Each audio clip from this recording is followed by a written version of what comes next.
এমন মচমচে crispy chips কেনা পছন্দ করে? বাসায় একবার হলো ট্রাই করে দেখবেন, ছোট থেকে বড় সবাই পছন্দ করবে। চলুন দেখে নিই রেসিপিটা একটু। এখানে আমি চিপস রেডি করার জন্য 3টা আলু চিলি নিয়েছি আগে থেকেই। এগুলোকে আমি ফিলারের সাহায্যে চ্যাপটা চ্যাপটা করে কেটে নেব। এগুলো সব ফিলার দিয়ে কাটা যায়, আপনারা চেষ্টা করলে অবশ্যই পারবেন। সবগুলোকে আলুগুলোকে আমি কেটে নিয়েছি। আপনারা দেখতে পাচ্ছেন এগুলোকে একটু ভালো করে ওয়াশ করে নিতে হবে। এরপর আমি চুলার মধ্যে একটু গরম পানি দিয়ে এটাকে আমি সিদ্ধ করে নিব। তো এর মধ্যে আমি দিয়ে দেবো 1/2 চামচ লবণ, 1/2 চামচ হলুদের গুঁড়া আর 3টা স্লাইস লেবু। পানিটা একটু ফুটে উঠলেই আমি আলুগুলো রেখেছি এগুলো দিয়ে দিব। এগুলোকে আমি যতক্ষণে ব্লক আসবে ততক্ষণ আমি এগুলোকে সিদ্ধ করে নেব। যখনই পানিটা একটু ব্লক চলে আসবে আলুগুলোকে আমি সাথে সাথে উঠিয়ে নেব। সবগুলো চিপস আমি পানি থেকে উঠিয়ে নিয়ে এগুলোকে আমি হালকা ঠান্ডা পানি দিয়ে ওয়াশ করে নেব। এরপরে আমি কিছু তেল নিয়ে এগুলোকে আমি ভেজে নেব।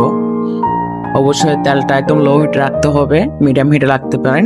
এটাকে ভালো করে ভেজে নিতে হবে। যখন এই চিপসটা লাল হয়ে যাবে নাড়তে নাড়তে তখন এটাকে আমি উঠিয়ে নেব। সবগুলো চিপস উঠিয়ে নেব যাতে পুড়ে না যায়। যখনই এরকম কালার আসবে তখন এই চিপসগুলোকে উঠিয়ে নিব। এগুলোকে একটা আমি স্যান্ডউইচ পেপার দিয়ে নিয়ে নিব। এখানে গরম গরম অবশ্যই মশলাগুলো দিতে হবে।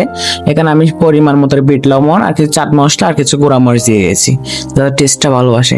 এখন আপনারা দেখেন চিপস কালার আর কতটা ক্রিস্পি হবে।